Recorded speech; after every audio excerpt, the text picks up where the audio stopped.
Muri yeZimbabwe ndadzoka zvekare zvinhu zvazvina kumira mushe. Iko zvinezvi pane nyaya tiri kuti kwatava kusvika kunonzi kwamvura icheka makomo. Kana uchinge watondiona wosvika panapa, inini ndagara ndiri munhu wekuti handina mafanisi. Kana uchiziva kuti unodedzera kuti pasi neZANU-PF, tanga nekulike this video right now izvezvi kuitira kuti vaboikane. Nhasi ndangova nenyaya yandiri kuda kuti ndingoonesa nemi guys. Kana uri panapa uchiziva kuti unodedzera kuti unofarira Advocate Nelson Chamisa, ita kuti ahoy da kumboona comment section yevanhu vanofarira Advocate Nelson Chamisa yakazara. Munhu wese gara wanyora kuti ahoy izvezvi so, because nyaya iripo Advocate Nelson Chamisa vaizochibhondora kuchibudira kuchiti mwachu munoziva kuti inini kana chinge ndakutotaura ndichidai so pane zvakawanda zvinenge zvichitoitika.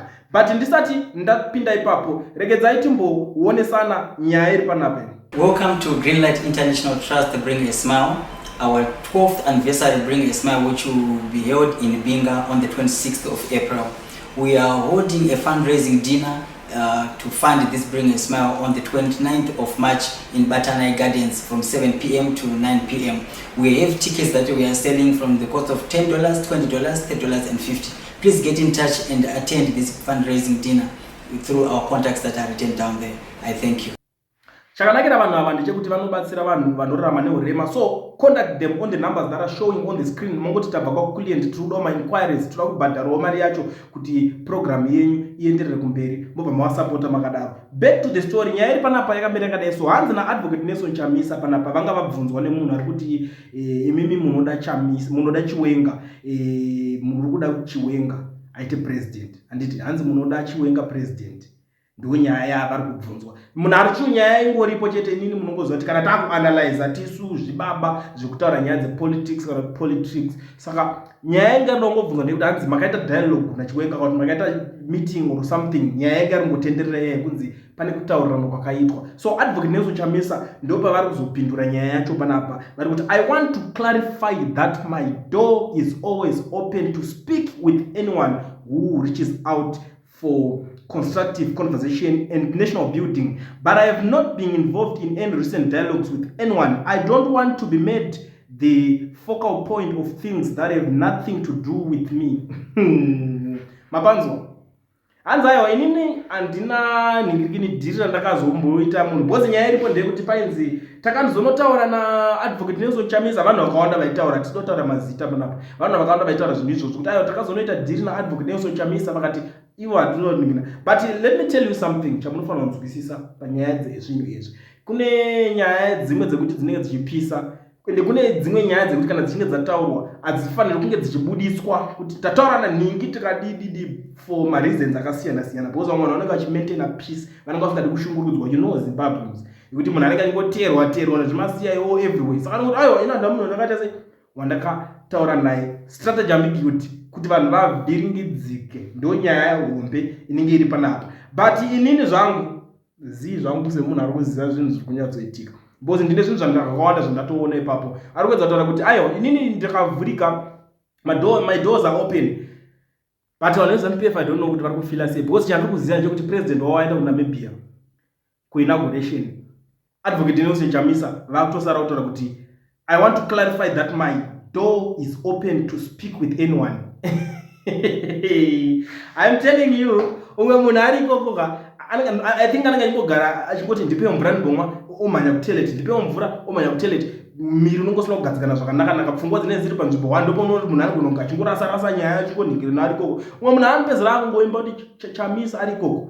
Mirai munyatsoongorora zvenyu speech yacho, kutoti akasatonyatsoita tek kuiverenga speech yanenge apuwa, inenge ari nyaya yekungoti anenge angoti Chamisa this Chamisa that, ipapo zvinotori kana zvatopinda mururimi rwemunhu, because izvi zviri kuitika izvi zviri kuvhundutsa.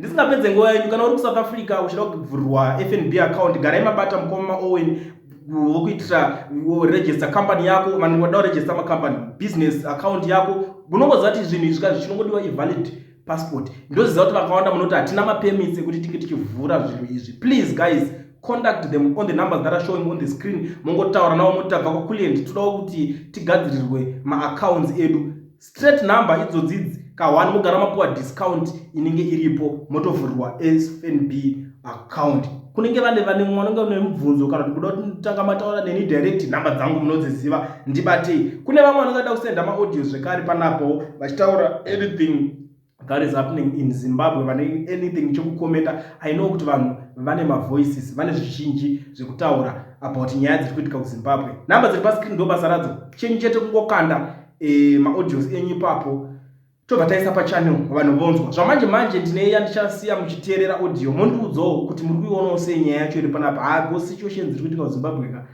ameno, vamwe vachangorara nebhutsu. In fact vamwe vagara vari kutorara nebhutsu izvezvi. Changosara chete ndechekuti vanhu vanyatsofamba vachitaura vega sezvo zvakamboitika trauma ikamboitika kumaZimbabwe. So munoona maZimbabwe dzakutanga vese vanenge vari bitter because of these people. Iyo zvinhu ndipo pamoda kuti tocha zvamamanya kundotora ma-emergent passport moda kuti tizei garai taisana chihuri mutisi vamwe mugareka muZimbabwe moda kuti tizei hati maidya mari mucho zvinonge vamwe vanhu vachitambura vana havaende kuchikoro, mwana unofamba nemagupfuru, mwana unoenda kuchikoro achitsika pasi, mwana unoenda nemaslipasi, venyu vanoita bhutsi dzokuti mhai bhutsi iyi ane mateya, baba bhutsi handichaidi. Pana chivhayo munokusha motikari kuvanhu vanazvo. Zvinokune zvirema zvina kana chinhu mapofu chembere. Iwe chivhayo ndiwo mumwe munhu unofanira kungoripo pakuru yatora mapasipoti maemergency. Iwe sambarafuteyo uchatijairira zvisingamboiti. Fanike chivhayo ka handidi kunyepera umboyi. Ya stupid idiot yemunhu haufungi. Iwe haufungiwe uri stupid.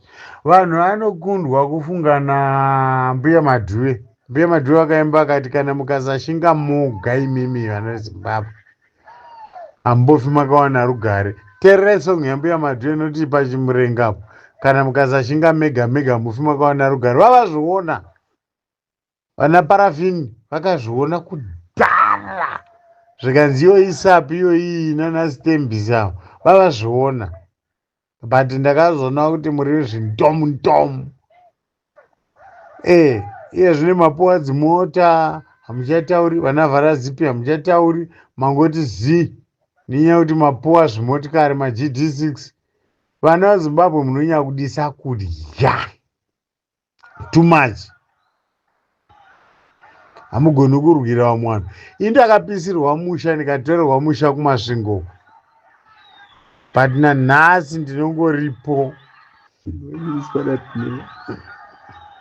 Ndopona rimwe remasipala richimanya kutorera vanhu zvinhu. Mabhanana anofunga kuti vanhu vanorarama ne iye akasara nechirikadzi ruzideya romunhu, zichachacha romunhu. Tijairira ngevagari vekwekwete makapusa.